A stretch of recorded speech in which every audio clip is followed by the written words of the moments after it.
नमस्कार, आप सबका स्वागत है चेतन भारत लर्निंग में। और आज के सत्र में हम बात करेंगे 2 अगस्त से लेकर 8 अगस्त तक विज्ञान एवं प्रौद्योगिकी के क्षेत्र में क्या कुछ नया घटित हुआ। तो चलिए सबसे पहले नजर डाल लेते हैं हम किन विषयों पर बात करेंगे।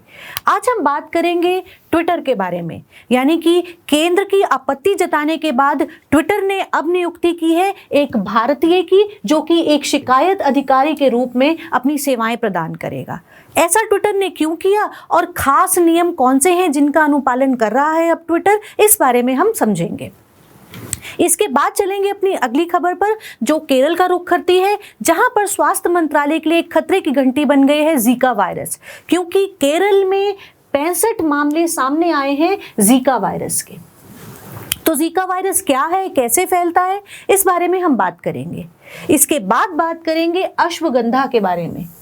अश्वगंधा एक ऐसी जड़ी बूटी जिसे अब शोध के लिए भेजा जाएगा लंदन स्कूल ऑफ हाइजीन और ट्रॉपिकल मेडिसिन पढ़ेगा अश्वगंधा को कोविड-19 के लिए। कैसे अश्वगंधा का उपयोग किया जा सकता है, तो हम कुछ जानकारी जानेंगे अश्वगंधा के पौधे के, इस जड़ी बूटी के बारे में। अगली खबर का रुख करते हैं, जो है एकीकृत थिएटर कमांड। अब एकीकृत थिएटर कमांड क्या है और ये क्यों खबरों में रही, इस बारे में बात करेंगे।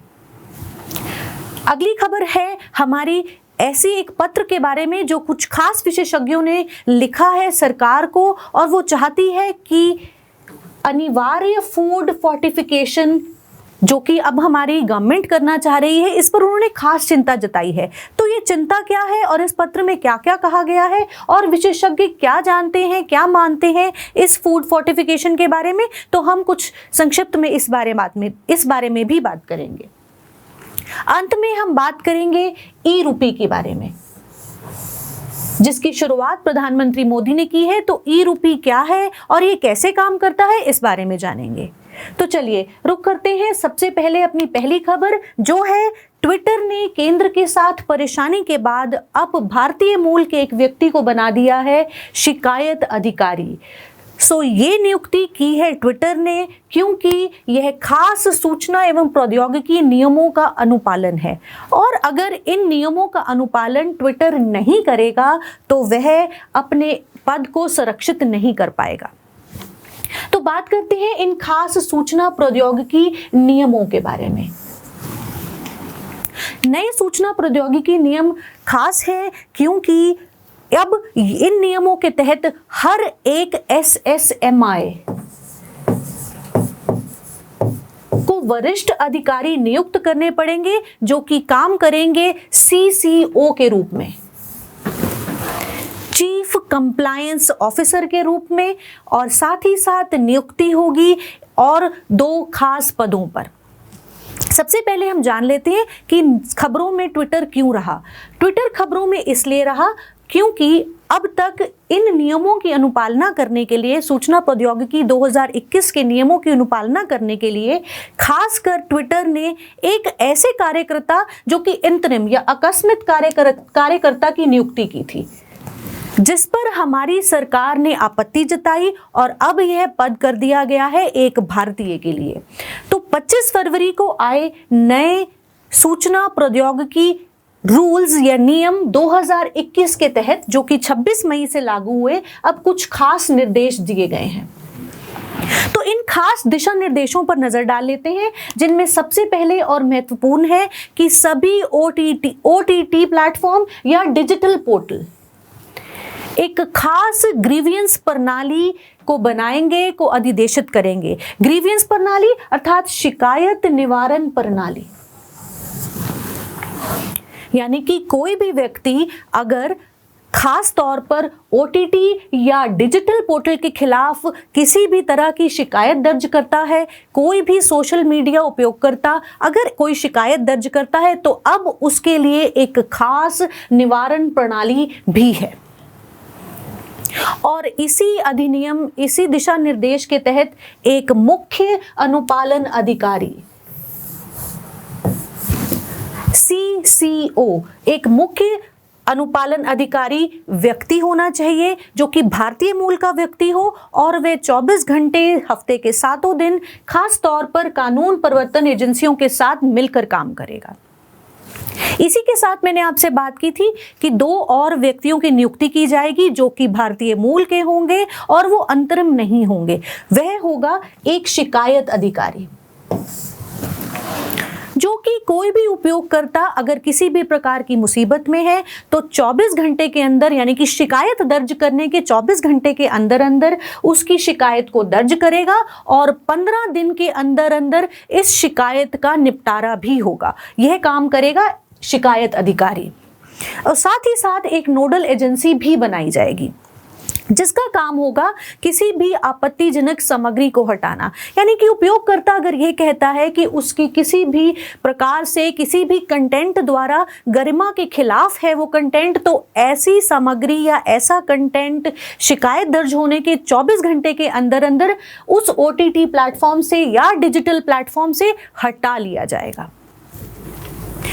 और अब सभी SSMIs को एक मासिक रिपोर्ट बनानी पड़ेगी जिसमें वो पूरे माह में कितनी शिकायतें प्राप्त की और उनका समाधान किस तरह से किया, इन्हें भी प्रकाशित करना होगा। अब ये तो OTT की बात रही। अगर हम बात करें समाचार प्रकाशकों के बारे में तो उनके लिए भी खास विनियमन जारी किए गए जो कि 3 स्तर पर होंगे। एक होगा सेल्फ रेगुलेशन यानी कि स्वनियमन, और उसी के तहत होगी स्वनियमन निकाय, यानी कि एक ऐसी बॉडी बनाई जाएगी, सेल्फ रेगुलेटरी बॉडी बनाई जाएगी जिसका अध्यक्ष होंगे कोई भी रिटायर्ड न्यायाधीश या कोई खास प्रख्यात व्यक्ति। तो 3 लेवल होंगे समाचार प्रकाशकों के लिए। पहली सेल्फ रेगुलेशन या स्वनियमन, या फिर उसी के साथ एक होगा दूसरा स्तर जिस पर होगा एक सेल्फ रेगुलेटरी बॉडी जिसके अध्यक्ष होंगे कोई भी सेवानिवृत्त न्यायाधीश, और तीसरे स्तर पर काम करेंगे सूचना एवं प्रसारण मंत्रालय से कोई खास व्यक्ति जो उस पर निगरानी रखेगा। तो चाहे वो OTT प्लेटफॉर्म हो, कोई डिजिटल प्लेटफॉर्म हो या कोई समाचार प्रकाशक, उन्हें सभी इन नियमों का पालना करनी होगी। तो चलिए अगली खबर का रुख करते हैं जो है जीका वायरस के बारे में। तो अब स्वास्थ्य मंत्रालय एक चिंता में है क्योंकि केरल के तिरुवनंतपुरम, एर्नाकुलम, कोट्टयम और कोल्लम में 65 नए मामले दर्ज किए गए हैं जीका वायरस के। साथ ही साथ महाराष्ट्र में पुणे में भी जीका वायरस का एक मामला सामने आया है। तो जीका वायरस क्या है इसे जान लेते हैं। मुख्य तौर पर अगर हम बात करें तो जीका वायरस पाया जाता है बंदरों में, जिसे सबसे पहले 1947 में युगांडा में बंदरों में पहचाना गया। और याद रखने योग्य बात यह है कि यह वायरस फैलता है एडीज मच्छरों द्वारा। एडीज इजिप्टाई मच्छर जो कि दिन के समय काटता है, इस बुखार को, इस वायरस को फैलाता है। और साथ ही साथ एडीज इजिप्टाई कुछ और बीमारियों को भी फैलाता है जो हैं डेंगू, चिकनगुनिया और येलो फीवर। तो याद रखेंगे एडीज मच्छर जो कि दिन के समय काटता है, ये फैलाता है जीका वायरस को, साथ ही साथ येलो फीवर, डेंगू, चिकनगुनिया इत्यादि बीमारियों को भी। अब बात करते हैं कि ये वायरस किस तरह से अपना प्रसार करता है। तो याद रखिए एक संक्रमित व्यक्ति ही इस वायरस को एक स्वस्थ व्यक्ति में फैला सकता है, और वह होता है या तो इन मच्छरों के काटने से, एडीज मच्छर के काटने से, या फिर एक माँ अपने बच्चे को, एक संक्रमित माँ अपने बच्चे को यह वायरस दे सकती है। यौन प्रसारण द्वारा भी यह वायरस का प्रसार होता है। और तीसरा और मुख्य है ब्लड ट्रांसफ्यूजन, यानी कि खून के आदान प्रदान के दौरान भी ये वायरस, यदि खून संक्रमित है इस वायरस द्वारा तो यह एक स्वस्थ व्यक्ति में भी चला जाएगा। तो मुख्यतः एडीज मच्छर आप याद रखेंगे। किसी भी माँ द्वारा, अपने संक्रमित माँ द्वारा अपने बच्चे को पास किया जा सकता है, ट्रांसमिट किया जा सकता है, सेक्सुअली ट्रांसमिट किया जा सकता है, यानी कि यौन प्रसार भी है इसका, और साथ ही साथ ब्लड ट्रांसफ्यूजन द्वारा भी। ठीक है जी। तो अब हम बात करते हैं अगर जीका वायरस आ गया है किसी व्यक्ति में या कोई संक्रमित व्यक्ति है तो वह किस तरह के लक्षण दिखाएगा। आमतौर पर कोई भी व्यक्ति जो जीका वायरस द्वारा संक्रमित है वो कोई लक्षण नहीं दिखाता। और 2 से 7 दिन के बीच में अगर कुछ लक्षण आए भी तो वह बहुत ही मामूली लक्षण है, जैसे सिर दर्द होना, मांसपेशियों में थकावट, बुखार, जोड़ों में दर्द। पर यहाँ पर यह जानना बहुत ही जरूरी है कि गर्भावस्था में यदि कोई महिला इस वायरस द्वारा संक्रमित होती है तो उसके बच्चे में होगा माइक्रोसिफेली। ये खास लक्षण है माइक्रोसिफेली, अर्थात सामान्य रूप से जो सिर का आकार है उससे छोटा माइक्रोसिफेली आकार हो जाएगा उस बच्चे के सिर का जिसकी मां जो है वो संक्रमित है गर्भावस्था में इस वायरस द्वारा। और ऐसी बहुत सारी चीजें और देखने में मिलेंगे उस नवजात शिशु में जिसे जीका सिंड्रोम भी कहेंगे। पर माइक्रोसिफेली अगर आप ये अक्षर ध्यान रखेंगे तो माइक्रोसिफेली एक खास लक्षण है जब गर्भावस्था में महिला जीका वायरस द्वारा संक्रमित है। और ध्यान देने योग्य बात यही है कि इसका कोई इलाज नहीं है, कोई टीका नहीं है। तो आप अगर कोई व्यक्ति इस वायरस से संक्रमित है तो आप सिर्फ इतना कर सकते हैं कि इन्हीं लक्षणों के लिए उसे किसी तरह की दवाइयां दे सकते हैं। पर ध्यान रखिए, सबसे बड़ा बचाव आप कर सकते हैं अपने आप को मच्छरों से बचाकर। तो दिन में भी मच्छर ना काट पाए इस बात का ध्यान रखना है, क्योंकि जीका वायरस का मच्छर एडीज दिन में ही काटता है। तो चलिए हम चलते हैं अपनी अगली खबर पर जो है अश्वगंधा से संबंधित। आयुष मंत्रालय ने अब ब्रिटेन के London school of hygiene and tropical medicine से सहयोग किया है और वह जानना चाहते हैं कि क्या हम अश्वगंधा को कोविड-19 के लिए यूज कर सकते हैं। क्या इस खास अश्वगंधा के पौधे जिसे हम इंडियन चेरी, विंटर चेरी भी कहते हैं, इसका इस्तेमाल कोविड-19 के इलाज के लिए किया जा सकता है। तो आइए कुछ तथ्य जान लेते हैं अश्वगंधा के बारे में, जिसका बोटानिकल नाम है विदानिया सोमनीफेरा और इसे कहा जाता है इंडियन विंटर चेरी। एक पारंपरिक भारतीय जड़ी बूटी है जिसे एक अडैप्टोजन के तौर पर इस्तेमाल किया जाता है। अडैप्टोजन यानी कि यह हमारे तनाव का प्रबंधन करती है, स्ट्रेस को मैनेज करेगी, ठीक है जी, तनाव का प्रबंधन करेगी और साथ ही साथ यह हमारी रोग प्रतिरोधक क्षमता को भी बढ़ाती है, यानी कि इम्यूनिटी सिस्टम, प्रतिरक्षा प्रणाली को भी मदद देता है यह पौधा जिसका नाम है अश्वगंधा। और ये पाया जाता है हमारे देश के कुछ खास राज्यों में और उष्णकटिबंधीय क्षेत्र में इसे पाया जाता है, जैसे राजस्थान, पंजाब, हरियाणा के कुछ खास जिले, मध्य प्रदेश, महाराष्ट्र। क्योंकि यह एक सूखा सहिष्णु फसल है तो इसे बहुत ही कम पानी चाहिए। 60 से 75 सेंटीमीटर की वर्षा इसके लिए पर्याप्त है। इसके उगने के लिए पर्याप्त मात्रा है 60 से 65 सेंटीमीटर वर्षा और 20 से 35 डिग्री सेल्सियस तक का तापमान।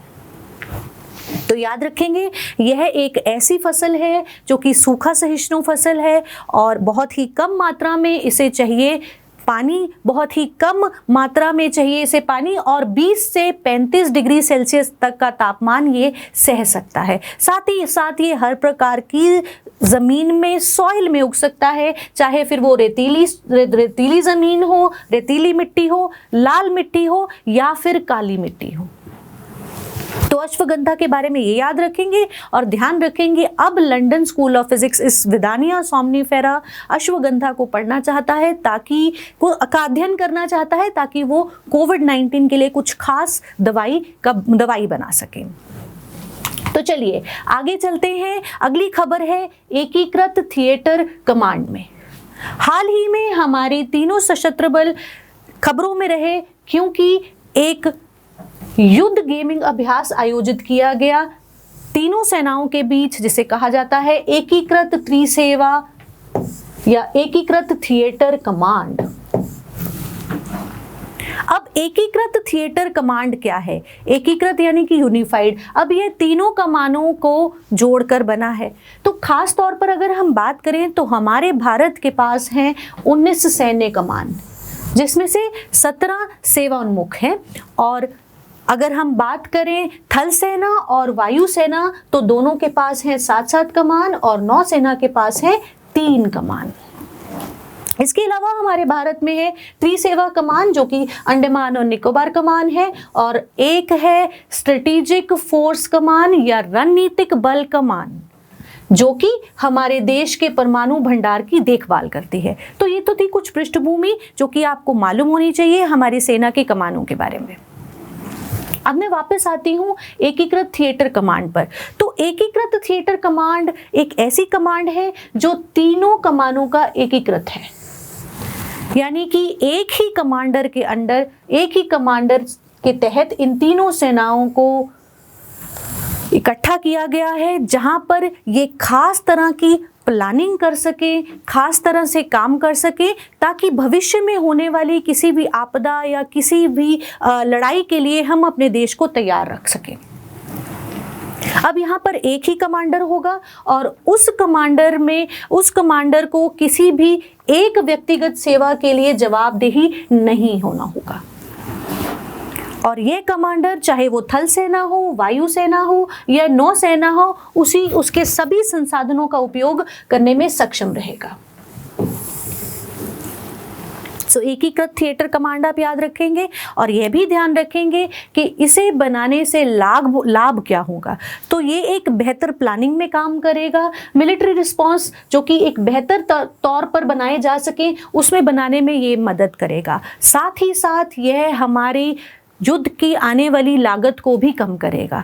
हालांकि हम ये कह सकते हैं कि शुरू में अगर हम बात करें तो ऐसे थिएटर कमांड को बनाने में पैसे का खर्चा या लागत होगी, पर आने वाले समय में यह लागत कम होती जाएगी और एक बेहतर प्लानिंग और एक बेहतर मिलिट्री रिस्पांस दिया जा सकता है अगर भविष्य में कोई भी युद्ध हो तो चलिए आगे बात करते हैं कि इसे बनाने का प्रस्ताव कहां से आया। तो प्रस्ताव आता है 1999 में कारगिल की लड़ाई के बाद। 1999 में कारगिल की लड़ाई के बाद कारगिल समीक्षा समिति और उस समय के मंत्रियों ने नरेश चंद समिति से हमारे रक्षा प्रबंधन में कुछ खास फेरबदल करने की सलाह दी।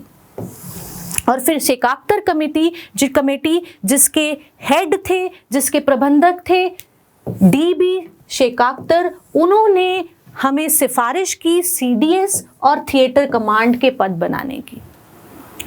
तो इस तरह से 1999 में कारगिल की लड़ाई के बाद एकीकृत थिएटर कमांड बनाने की सलाह ली गई और शेखावतर कमेटी ने इसमें एक खास भूमिका निभाई।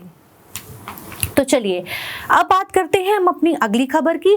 जो अगली खबर है वो संबंध रखती है फूड फोर्टिफिकेशन से।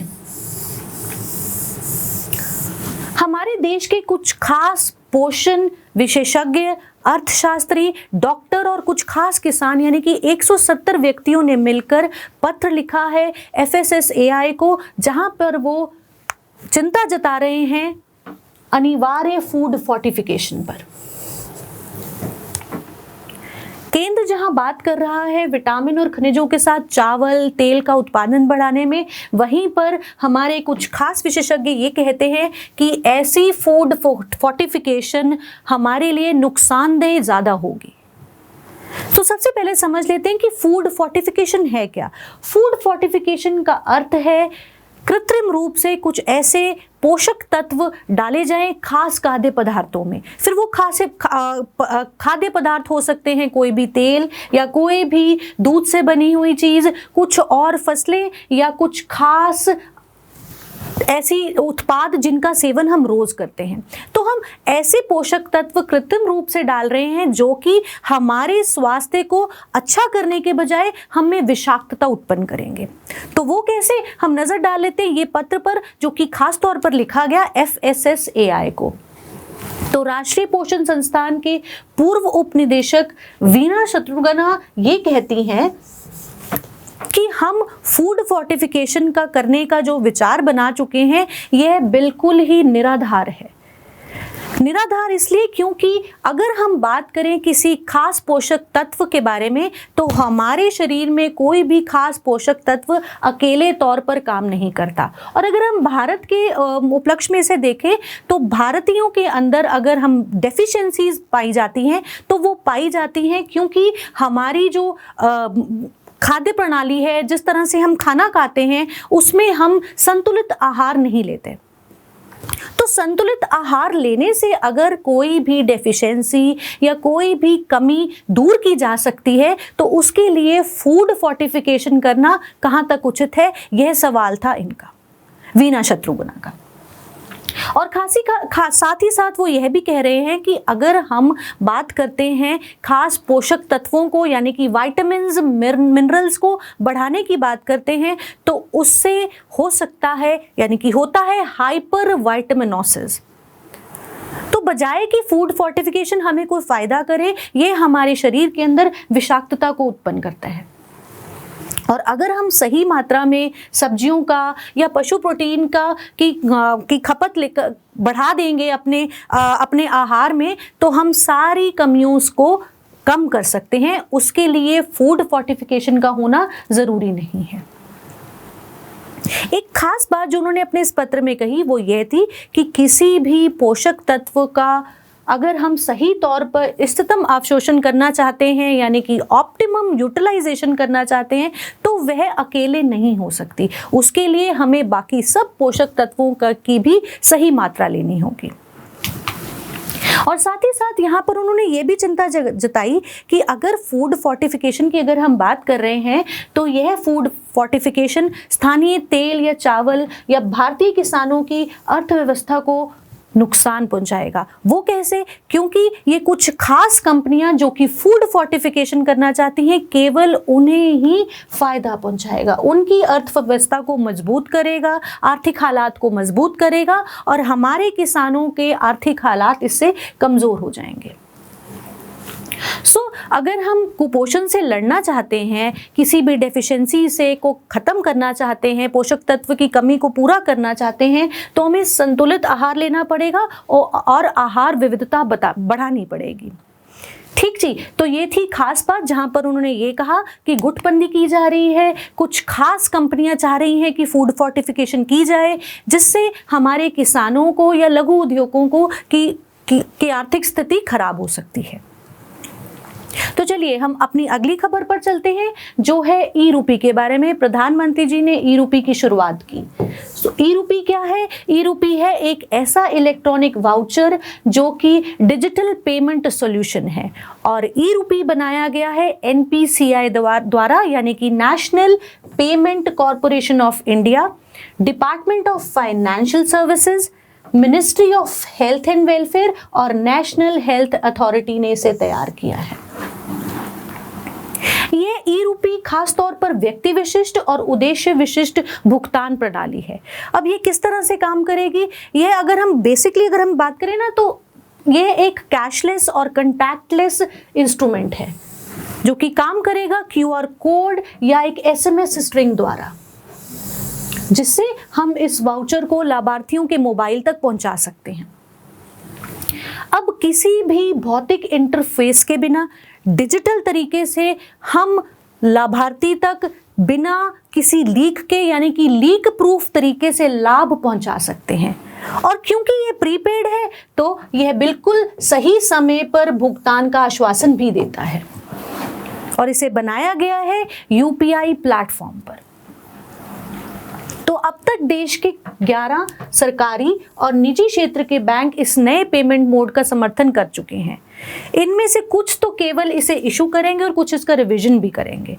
तो कुछ खास बैंक केवल जो इसे इशू करेंगे, इस कूपन को जारी करेंगे, वो होंगे Canara bank, IndusInd bank, Indian bank, union bank of India, Kotak Mahindra bank और यूनियन बैंक ऑफ इंडिया। तो ये बैंक इस कूपन को केवल जारी करेंगे, जबकि कुछ बैंक जो इसे जारी भी करेंगे और रिवीजन भी करेंगे वो बैंक है state bank of India, bank of Baroda, Punjab national bank, ICICI bank, HDFC bank.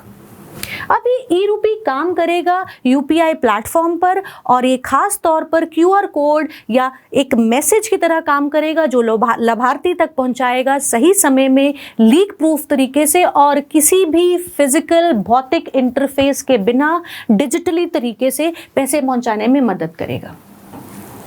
अब इसका इस्तेमाल हमारी सरकार कर सकती है अपने विभिन्न स्कीमों में लाभार्थियों तक पैसा पहुंचाने के लिए, यानी कि जो भी हमारी बाल कल्याण योजनाएं होती हैं या किसी और तरह का निदान योजनाएं हैं तो वहाँ पर हाँ हमारी इन योजनाओं के तहत खास तौर पर इस ई रूपी को यूज करके, इस ई रूपी का इस्तेमाल करके हम लाभार्थियों तक उन लाभ सही तरीके से, लीक प्रूफ तरीके से पहुंचा सकते हैं।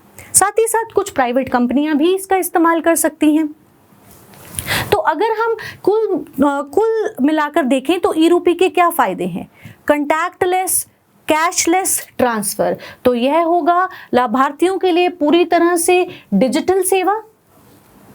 कैशलेस और कंटैक्टलेस यानी कि संपर्क रहित डिजिटल भुगतान, और साथ ही साथ प्रीपेड होने की वजह से यह बिल्कुल लीक प्रूफ तरीके से काम करेगा। और साथ ही साथ जैसा मैंने आपको बताया, हमारी सरकार इसका इस्तेमाल कर सकती है अपनी विभिन्न कल्याणकारी सेवाओं में। तो इस सप्ताह विज्ञान एवं प्रौद्योगिकी के क्षेत्र में इतना ही। मैं फिर मिलूंगी आपसे अगले सप्ताह, तब तक के लिए धन्यवाद। हाय, अगर आपको ये लेक्चर पसंद आया then do subscribe to our channel, and if you are serious for UPSC 2022 then आप हमारा कॉम्प्रिहेंसिव कोर्स चेकआउट कर सकते हैं। कोर्स की डिटेल्स नीचे डिस्क्रिप्शन सेक्शन में आपको मिलेगी, नहीं तो आप हमें कॉल कर सकते हैं नीचे दिए गए नंबर पर।